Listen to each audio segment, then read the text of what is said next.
राज्य सेवा पूर्व परीक्षा जशी जशी जवळ येते तसं तसं थोडं टेन्शन वाढत चाललेलं आहे, एन्झायटी वाढते आणि टार्गेट कम्प्लीट होत नाही, त्याचं एक प्रेशर वेगळंच त्या ठिकाणी असं एक मनामध्ये भीती वाटते की पेपर अवघड आला तर, पॅटर्न चेंज झाला तर काय होईल.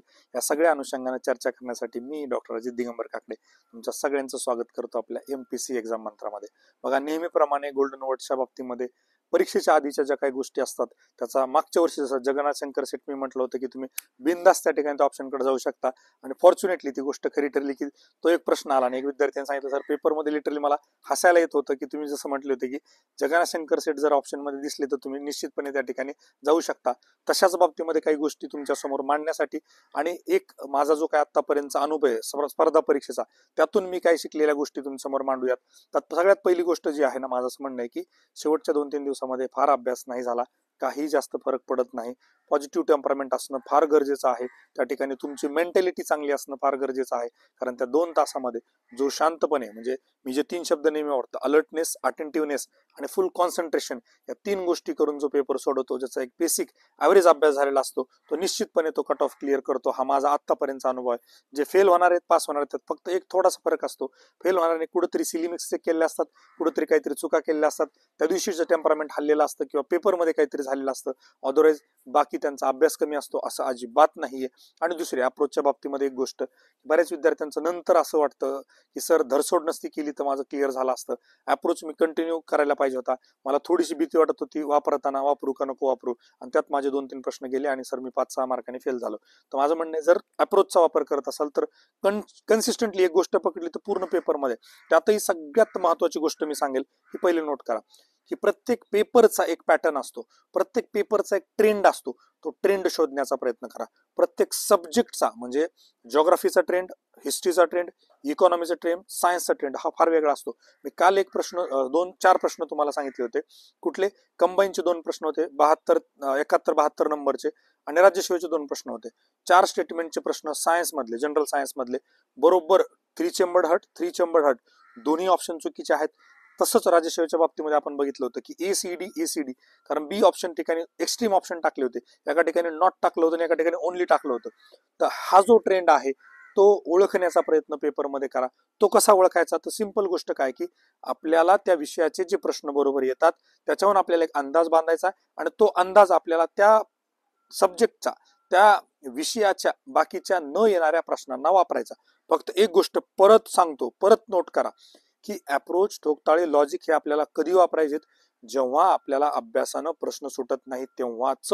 पहिल्या स्टेपमध्ये आपण आतापर्यंत जो काय अभ्यास केला, आपली जी काही कन्सेप्च्युअल क्लॅरिटी आहे, आपला जो आतापर्यंतचा प्रदीर्घ अनुभव आहे, त्याचा वापर करूनच प्रश्न सोडवायचा आहे.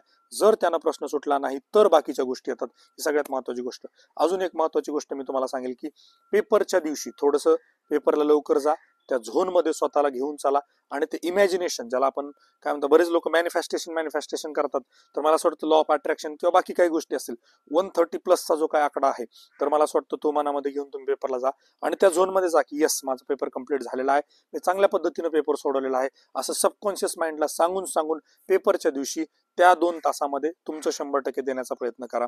2 महत्वाच्या गोष्टी अजून ज्या राहिल्यात, एक की पेपर कसा येईल, कट ऑफ किती लागेल, काय लागेल, या भानगडीमध्ये न पडता आपल्याला पेपरमध्ये जाऊन फक्त एकच गोष्ट करायची आहे, आपलं 100% प्रत्येक प्रश्नाला द्यायचंय. एक प्रश्न मी घेतला जिओग्राफीचा, तो प्रश्न सोडवलाय, माझं 100% दिले, मी आता पुढे जातोय. पुढचा प्रश्न घेतोय, मी त्यात माझं 100% देतोय, आता मी पुढे जातोय. 1 क्वेश्चन ॲट ए टाइमचा अप्रोच आपल्याला वापरायचा. बाकी भानगडीमध्ये पडायचं नाही. पेपर अवघड आहे, सोपा आहे, काय आहे, काय मला काहीही माहित नाही.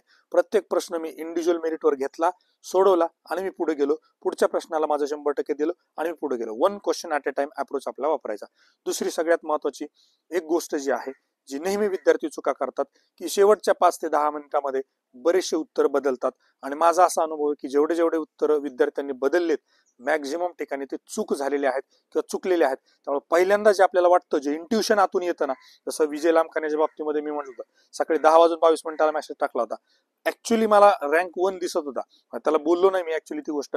एक्सलंट रँक का म्हणलं होतं, 6 रँकहून एक्सलंट काय असतो, काय 7-8 थोडी असतो, तो आतमध्येच. म्हणजे मला ते असं इंट्युशन आलं होतं. तसं इंट्युशन तुम्हाला जर आतून आलं ना, तसं अथर्वच्या बाबतीमध्ये पण मी म्हटलं होतं, अथर्व 65 प्लस जवळपास.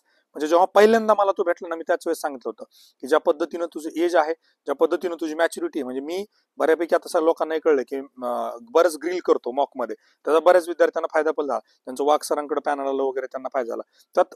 तर माझा असा अनुभव होता की 100% जी पर्सनॅलिटी आहे 65च्या खाली नाहीये.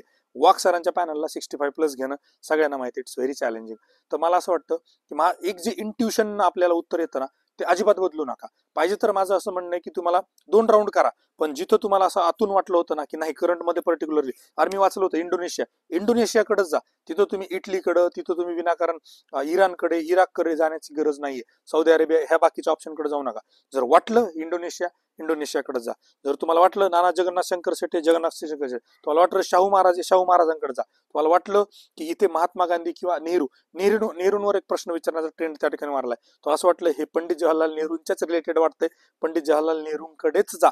याच्या पलीकडे तुम्हाला दुसरं काहीही करण्याची आवश्यकता नाही. जे इंट्युशन न येतं, जे आतून येतं, जे पहिल्यांदा येतं ना, मोस्ट ऑफ द टाइम ते उत्तर खरं असतं. त्यामुळे उत्तर बदलण्याच्या भानगडीमध्ये अजिबात पडू नका. ही सगळ्यात महत्वाची गोष्ट त्या ठिकाणी मला या ठिकाणी सांगू. दुसरी महत्वाची गोष्ट, बरेच विद्यार्थी 1 तासात पेपर सोडवतात सर, 1 तासात झाला. काहीच गरज नाही ना, तुमचं काय कोणी बाहेर शाल श्रीफळ घेऊन सत्कार करायला बसलेलं नाहीये. एमपीएससी म्हणाले 1 तासात सोडवलं तुम्ही पास व्हा. 2 तास दिलेत, 2 तासांचा प्रॉपर युटिलायझेशन करा. घाईमध्ये कधी कधी प्रश्न वाचण्यामध्ये, ऑप्शन वाचण्यामध्ये आपल्याकडून चूक होते. जसं तो 2023 जिओग्राफी मधला प्रश्न होता कावेरी रिव्हरच्या बाबतीमध्ये. तिथं विंटर जर शब्द तुम्ही मिस केला तर तुम्हाला लक्षात येईल की दोन्ही नॉर्थ ईस्ट आणि साऊथ ईस्ट मान्सून त्या ठिकाणी पाऊस पडतो असं तुम्हाला वाटू शकतं. तिथं विंटर विचारलं होतं. विंटर असल्यामुळे फक्त हिवाळी पाऊस आपल्याला त्या ठिकाणी कन्सिडर करणं फार गरजेचं होतं. असे छोटे छोटे जे शब्द आहेत, छोटे छोटे जे बारकावे आहेत, छोटे छोटे जे ट्रॅप आहेत, ते पेपर मधले पकडण्यासाठी आपल्याला फार काळजीपूर्वक आपण वाचलं पाहिजे. आपल्याला दिलेला वेळ जो आहे तो पूर्णपणे त्या ठिकाणी युटिलाइज केलेला पाहिजे. आणि परत एकदा एक गोष्ट सांगेल की ज्यांना 2026-27 मध्ये 100% डिस्क्रिप्टिव्हची तयारी करायची, त्यांनी ह्या कट ऑफच्या भानगडीमध्ये अजिबात पडू नका. कट ऑफच्या भानगडीत जर पडलात, तुमची पंचवार्षिक कशी होईल तुमचं तुम्हाला कळणार नाही. फार काळजीपूर्वक ही गोष्ट मी तुम्हाला सांगतोय. आणि मेन्सची तयारी करताना मॉड्यूल जर खेळले तुम्ही, तुमची जशी ऑब्जेक्टिव्ह मध्ये बऱ्याच विद्यार्थ्यांची वाट लागली, GS2 करतो, GS3 करतो, लँग्वेज तसंच सोडून दिलं, GS1 सोडून दिला, GS4 सोडून दिला, आणि मग 2 पेपरला चांगले मार्क आले, बाकीच्या विषयात काहीच नाही, आज फेल आहेत.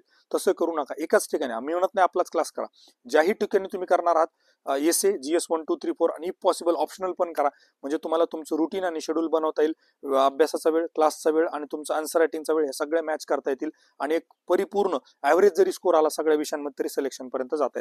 प्रिलिम्सच्या बाबतीमध्ये अजून एक गोष्ट, माझा जो आतापर्यंतचा अनुभव आहे की शेवटच्या दिवसांमध्ये फार जास्त फरक पडत नसतो. मात्र फॅक्च्युअल गोष्टी ज्या काही आहेत, जसं एनसेट मिडल मधल्या काही आहेत, कॉन्स्टिट्युशनल अमेंडमेंट आहेत, आर्टिकल आहेत, जसं इकॉनॉमीमध्ये आपण दारिद्र्य विषयीच्या कमिटीज आणि त्या सगळ्या गोष्टी बघतो, पंचवार्षिक योजना बघतो, सस्टेनेबल डेव्हलपमेंट मधल्या काही फॅक्च्युअल गोष्टी बघतो. तर ह्या बघितल्या तर त्यातून डायरेक्ट कधी कधी प्रश्न येतात, तेवढ्या एक बघू शकता. अदरवाईज एक करंट असा विषय आहे जो तुम्ही चांगला रिवाइज करू शकता. आणि करंट मंत्रानं ज्या पद्धतीनं आपल्याला गट क मध्ये रिफ्लेक्शन दिले, त्याच्याही चांगल्या पद्धतीनं राजसेवेमध्ये रिफ्लेक्शन देईल अशी मी त्या ठिकाणी आशा बाळगतो. आणि बाकी परत तुम्हाला मी तेच सांगेल की टेन्शन घेऊ नका, रिलॅक्स जा, तुमचं 100% द्या, पेपर एन्जॉय करा, तुम्हाला रिझल्ट एन्जॉय करता येईल. पेपरमध्ये प्रेशरमध्ये गेले की रिझल्ट नंतर pressure is bound to happen. प्रोसेसवर काम करा, एक एक प्रश्न आपलं 100% द्यायचं आणि आपल्याला पुढे जायचं. फार याच्यापेक्षा जास्त मला असं वाटतं यावेळेला काहीच नाहीये. अप्रोच मध्ये आपण सगळ्या गोष्टी डिस्कस केल्यात. राहिल्या काही गोष्टी असतील तर रोज रात्री आपण मंथन मध्ये 10 वाजून 10 मिनिटाला डिस्कस करत असतो. आणि ज्यांना असं वाटेल की मला बाबा या परीक्षेमध्ये अपयश येण्याची शक्यता आहे किंवा होत नाहीये, त्यांनी 26-27 साठी आपली निर्माण जी इंटिग्रेटेड फाउंडेशन बॅच आहे त्याचा निश्चितपणे विचार करू शकता, ज्याच्यामध्ये आपण टार्गेटेड 1 वर्षामध्ये पोस्ट काढण्यासाठीच्या सगळ्या गोष्टी करून घेणार आहोत. परत एकदा तुम्हाला तेच सांगेल, चला चालत राहूया, एक एक पाऊल यशाच्या दिशेने टाकत राहूया. Let's make MPSC preparation simple with MPSC made simple. Thank you so much and all the very best, my dear friends.